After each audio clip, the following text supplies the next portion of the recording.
Após a Revolução Russa de 1917, Lenin coloca em prática sua doutrina de expansão mundial do comunismo e, em 1920, estabelece as condições para a filiação ao Partido Comunista, entre elas a realização de amplas campanhas de agitação e propaganda nas organizações militares, principalmente no Exército.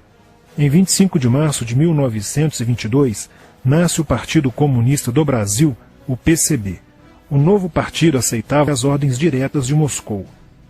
Em 1927, partindo da teoria à prática, o PCB criou uma frente única operária e iniciou um trabalho de infiltração nos quartéis, influenciando Luiz Carlos Prestes, capitão do Exército, a aderir ao comunismo, fato que se deu em março de 1931.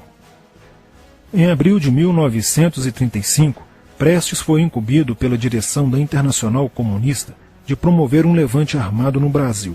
O movimento tinha por objetivo derrubar o presidente Getúlio Vargas e tomar o poder. Liderados pela Aliança Nacional Libertadora, militares inclinados ao comunismo iniciaram a rebelião no dia 23 de novembro de 1935, dentro dos quartéis em várias partes do país. Mas devido à falta de organização dos ataques e à ausência do apoio popular, o exército derrotou os comunistas e evitou o golpe de Estado. Em seguida, Prestes é preso e perde a patente de capitão.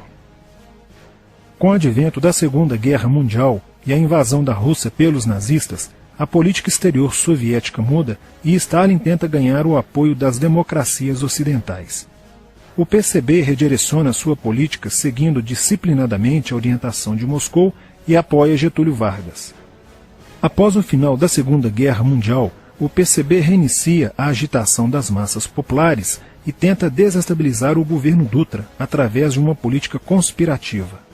Durante toda a década de 50, Moscou, através de suas redes apoiadas pelos partidos comunistas no mundo inteiro, tentava desestabilizar as democracias ocidentais.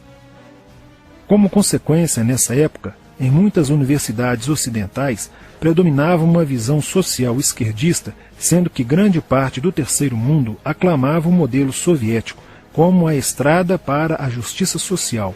Muitos intelectuais se declaravam marxistas. Assim, a conjuntura era altamente favorável ao comunismo, o que provocou sua expansão dramática até o final da década de 50, com a vitória da Revolução Cubana. Isso fez o PCB defender com mais intensidade a luta armada como a única solução viável e progressista dos problemas brasileiros. A União Soviética, destinada a aumentar o seu campo de influência no continente americano, despertou interesse pelo Brasil, um país de dimensões imensas, fronteiriço com quase todos os países da América do Sul, país estratégico no cenário mundial que poderia pender o fiel da balança para o lado comunista. Nos primeiros anos da década de 60, o Brasil passou a viver período de crescente instabilidade política, militar e institucional. Em 1961, Luiz Carlos Prestes encontrou-se com Nikita Khrushchev em Moscou para planejar a Revolução Agrária no Brasil. Neste mesmo ano, no governo de Jânio Quadros, o Partido Comunista Brasileiro enviou a Cuba, com o apoio de Fidel Castro, dezenas de brasileiros para o treinamento político-militar, visando a preparação de quadros revolucionários para desencadear ações de guerrilha rural e urbana no Brasil. Os chineses também colaboraram para a tentativa de implantação do comunismo no Brasil, recebendo na Academia Militar de Pequim, em 1962, um primeiro contingente de brasileiros, visando a formação de quadros guerrilheiros para o movimento que viria a ser implantado na região do Araguaia. No nordeste do Brasil, Francisco Julião organizava as ligas camponesas, com militantes treinados em Cuba. O apoio cubano concretizou-se no fornecimento de armas e dinheiro, além da compra de fazendas em Goiás, Acre, Bahia e Pernambuco, para funcionar como campos de treinamento. No dia 4 de dezembro de 1962, o jornal O Estado de São Paulo noticiou a descoberta e o desbaratamento de um campo de treinamento de guerrilha no estado de Goiás, em uma das 3 fazendas pertencentes às ligas camponesas. Enquanto isso, Goulart governava o país de uma forma pendular. Ora pendia para o lado dos comunistas, ora para o lado dos conservadores. Em setembro de 1963, tudo indicava que o país caminhava para uma revolução de esquerda, principalmente com João Goulart apoiando a sindicalização de sargentos, promovendo a quebra da hierarquia e da disciplina nas Forças Armadas. Em 4 de outubro de 1963, Goulart solicita o estado de sítio ao Congresso Nacional, pelo prazo de 30 dias. A manobra foi repelida pelo Congresso e João Goulart passou a conduzir ações no sentido de implementar o projeto golpista que desaguaria em um regime totalitário de esquerda. Insuflado e orientado por seu cunhado Leonel Brizola, pregava a necessidade de reformas de base e a implantação de uma república sindicalista. Controlando o aparelho sindical, o governo promovia o grevismo, a anarquia e o caos. O país passou a viver dias de intranquilidade, estagnação econômica e inflação descontrolada.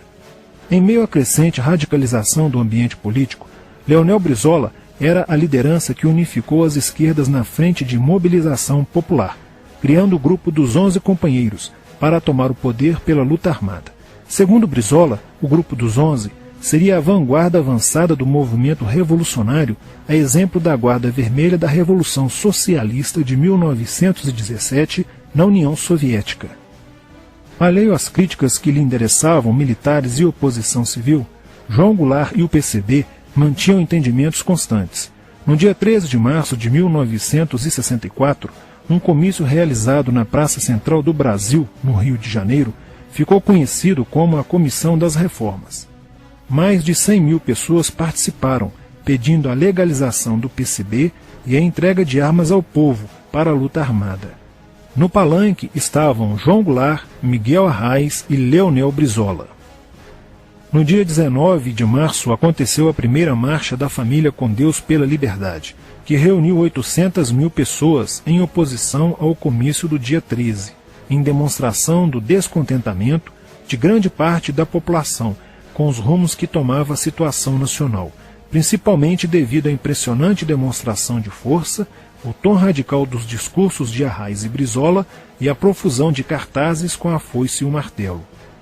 Em 20 de março, apoiados por Brizola e pela CGT, a Associação dos Marinheiros e Fuzileiros Navais do Brasil reuniu-se declarando um motim, dando origem a vários outros movimentos rebeldes no interior das Forças Armadas. Realizou-se em Niterói, na sede do Sindicato dos Operários Navais, um congresso continental de solidariedade a Cuba, com a participação de delegações latino-americanas. Luiz Carlos Prestes manifestou o desejo de que o Brasil fosse a primeira nação da América do Sul a seguir o exemplo de Cuba, se tornando uma nação comunista. Na véspera de 30 de março de 1964, João Goulart, ignorando o pedido de assessores e do seu líder na Câmara, Tancredo Neves, compareceu à sede do Automóvel Clube para uma homenagem da Associação dos Sargentos da Polícia Militar. No seu discurso, Goulart defendeu a mudança na Constituição para que pudesse concorrer às eleições presidenciais de 1965, desagradando a Carlos Lacerda, Magalhães Pinto e Juscelino Kubitschek, pré-candidatos à presidência da República. O golpe da esquerda já estava preparado para 1º de maio de 1964, caso o Congresso Nacional não aprovasse as mudanças. A imprensa brasileira, bem como importantes setores da Igreja Católica, do meio empresarial e a maior parte do Congresso Nacional, exigiam ações das Forças Armadas para conterem os comunistas no Brasil. Ao final de março, jornais como o Globo, Jornal do Brasil, Correio da Manhã e Diário de Notícias pregaram abertamente a deposição do presidente João Goulart. Nos bastidores dos acontecimentos, os serviços secretos dos Estados Unidos e da União Soviética trabalhavam intensamente, tentando cada um fazer a balança pender para o seu lado, não medindo esforços para levarem o Brasil a uma guerra civil. O general Olímpio Mourão Filho resolveu partir com suas tropas, sediadas no estado de Minas Gerais, para o Rio de Janeiro. O general Castelo Branco, ao saber disso, telefonou para Magalhães Pinto, governador de Minas Gerais, com o intuito de segurar o levante. O governador mineiro argumentou que, uma vez iniciada a revolução, seria um erro parar, pois alertaria as forças fiéis a Goulart, podendo agravar a situação. A falta de reação do governo Goulart e dos grupos que lhe davam apoio foi notável. Não se conseguiu articular uma reação armada por parte da esquerda. Também fracassou uma greve geral proposta pelo Comando Geral dos Trabalhadores, em apoio ao governo. João Goulart, em busca de segurança, viajou no dia 1º de abril do Rio de Janeiro, onde se encontrava no momento da Revolução, para Brasília, e em seguida para Porto Alegre, onde Leonel Brizola tentava organizar a resistência. Mas João Goulart desistiu de um confronto militar com os revolucionários e seguiu para o exílio no Uruguai. No dia 2 de abril, o presidente da Câmara dos Deputados, Ranieri Mazzilli, assume provisoriamente a presidência da República e mais de 1 milhão de pessoas lotaram as ruas e praças do país para comemorar a vitória. No dia 11 de abril de 1964, o Congresso Nacional se reuniu para eleger o novo presidente da República. O general Castelo Branco, aclamado por grande parte da sociedade brasileira, apoiado pela imprensa e por importantes setores da Igreja Católica, além de contar com a aprovação de grandes líderes políticos, entre eles Juscelino Kubitschek, precisava de 238 votos para ser eleito em primeiro turno, e acabou recebendo 361 votos. No dia 15 de abril, Castelo Branco assume a presidência da República, consolida a vitória sobre o movimento comunista e renova as esperanças do povo brasileiro de ter um país com dias melhores. Porém, a esquerda derrotada colocaria em cena, nos anos posteriores, Carlos Marighella, ideológico comunista e defensor da luta armada, que submeteria o povo brasileiro às ações mais obscuras da guerrilha, o terrorismo.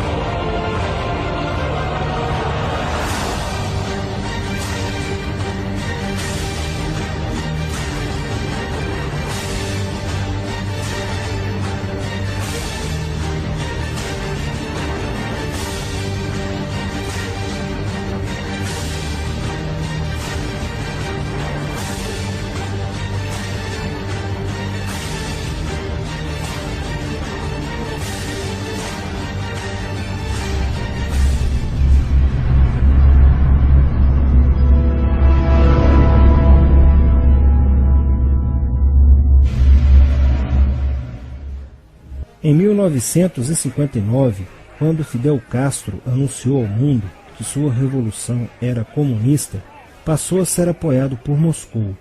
Com isso, a União Soviética iniciou uma campanha para dominar com a ideologia marxista a América Latina, onde os partidos comunistas formariam grupos de guerrilha armada com dinheiro soviético, repassado por Cuba. No Brasil, foram criadas 29 organizações guerrilheiras, onde Fidel Castro vislumbrou expandir sua revolução comunista. Em 1961, o presidente do Brasil, Jânio Quadros, condecorou o guerrilheiro cubano Che Guevara com a Ordem do Cruzeiro do Sul, sem imaginar que 4 meses antes o Partido Comunista Brasileiro acertara com Fidel Castro o envio de jovens brasileiros para o treinamento de guerrilha em Cuba, com a finalidade de preparar quadros revolucionários que desencadeariam a luta armada no Brasil. As ações armadas já existiam antes de 1964 no governo de João Goulart, através das Ligas Camponesas de Francisco Julião e do Grupo dos 11 de Leonel Brizola.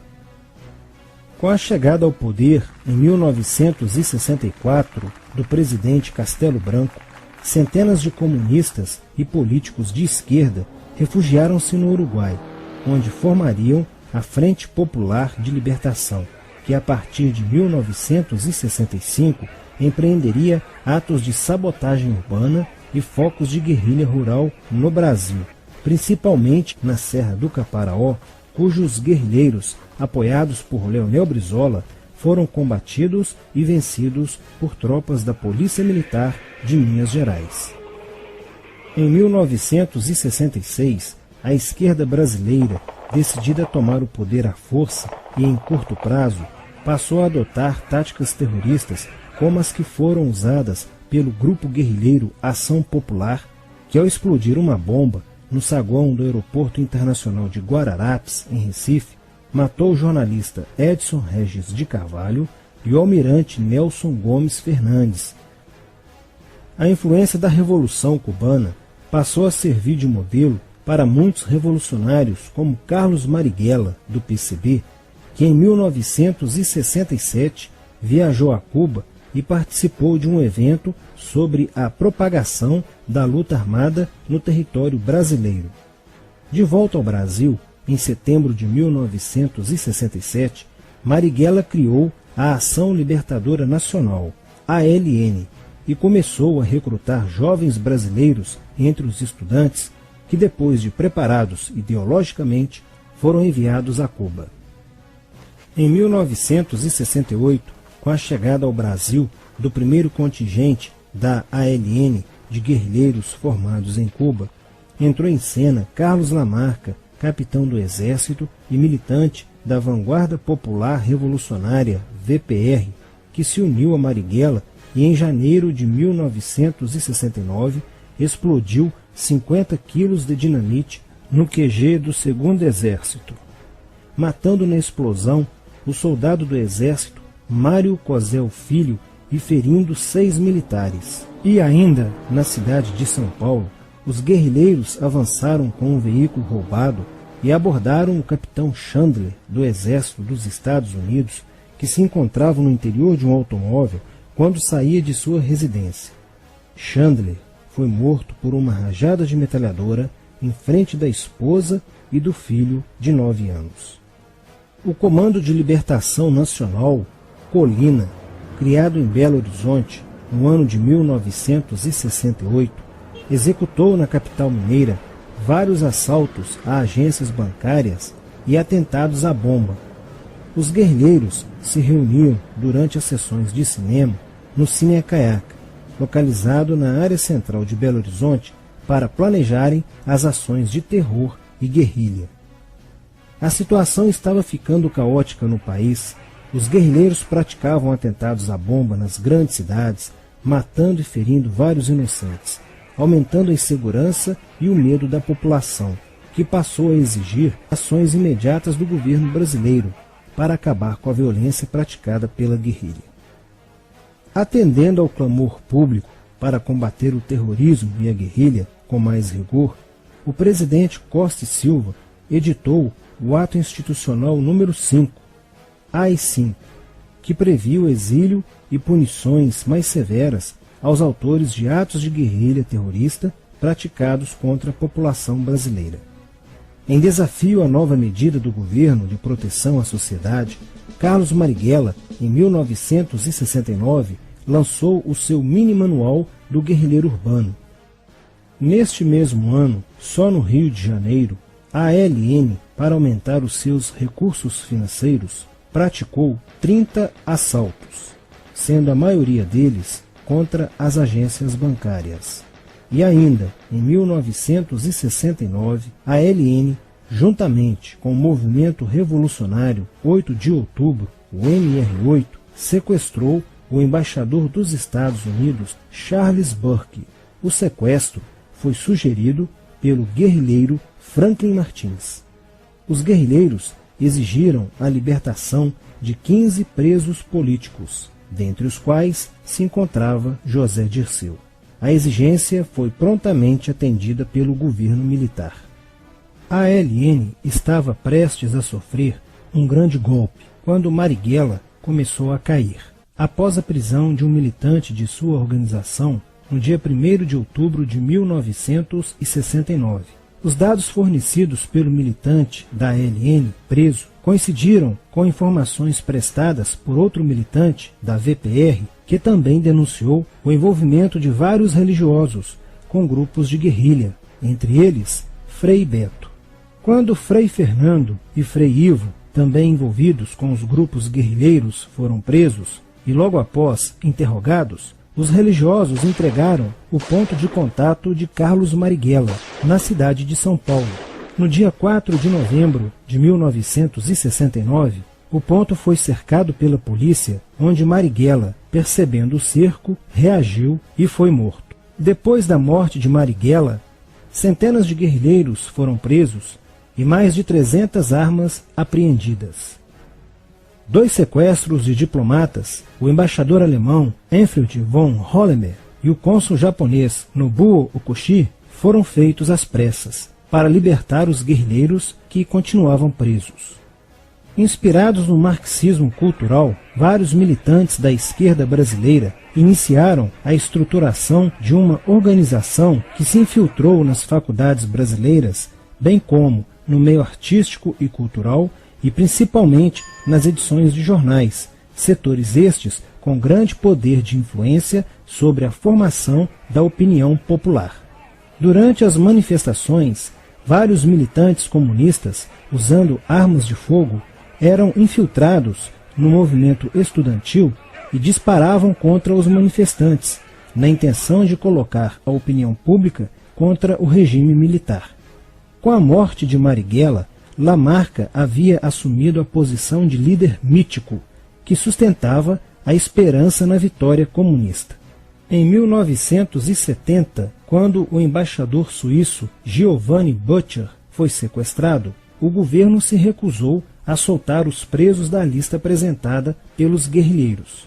Depois de 40 dias de sequestro, os guerrilheiros quiseram matar o embaixador suíço. Porém, o governo militar cedeu e as exigências dos guerrilheiros sequestradores foram atendidas, preservando a vida do diplomata.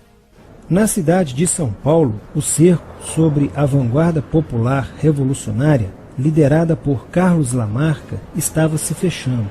Isso fez com que Lamarca fugisse para o Vale da Ribeira e montasse um campo de treinamento para a guerrilha. Na tentativa de descobrir este campo, tropas da Polícia Militar do estado de São Paulo foram deslocadas para a região. No dia 8 de maio de 1970, um pelotão comandado pelo tenente da Polícia Militar, Alberto Mendes Júnior, foi emboscado e rendido por guerrilheiros da VPR. O tenente Mendes foi feito refém e obrigado a seguir com os guerrilheiros na direção de Sete Barras.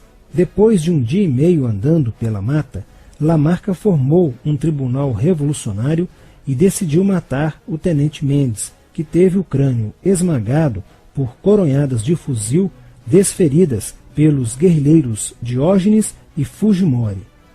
Apesar do cerco, Lamarca conseguiu escapar e em 1971 chegou ao sertão da Bahia.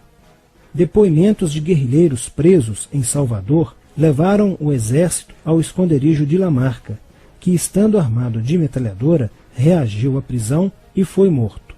Após a morte de Lamarca, o número de militantes presos era bem maior que o número de guerrilheiros em ação no Brasil.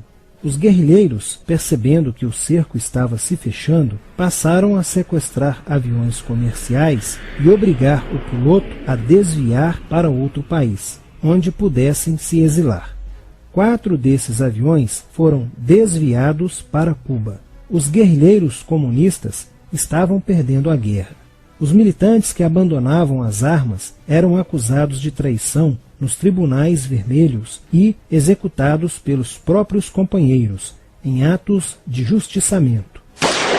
Já no início de 1971, o PCdoB conduzia o trabalho de campo na região do Araguaia, na divisa entre os estados de Goiás, Pará e Maranhão, com a missão de implantar um núcleo guerrilheiro que tinha por objetivo fomentar uma revolução socialista, onde centenas de guerrilheiros já haviam se estabelecido há pelo menos 6 anos.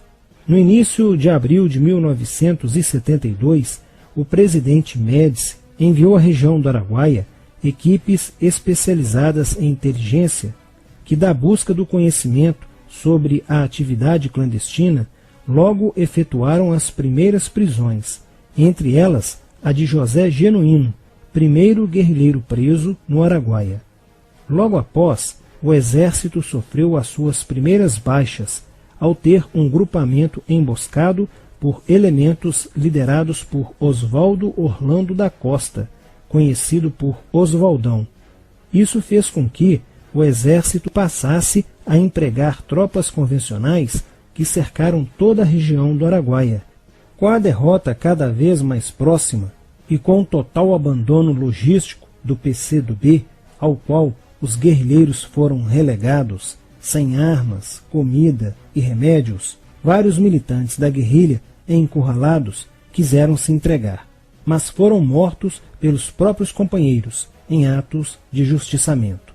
Após a morte de Oswaldão e o desmantelamento do comando militar da guerrilha, o cerco do exército se fechou sobre os rebeldes e vários guerrilheiros foram presos. Assim terminava o sonho da esquerda brasileira de transformar o Brasil em uma ditadura comunista. Mas a esquerda brasileira não desistiria de conquistar o poder e retornaria mais tarde com uma tática mais eficiente que a luta armada: o marxismo cultural.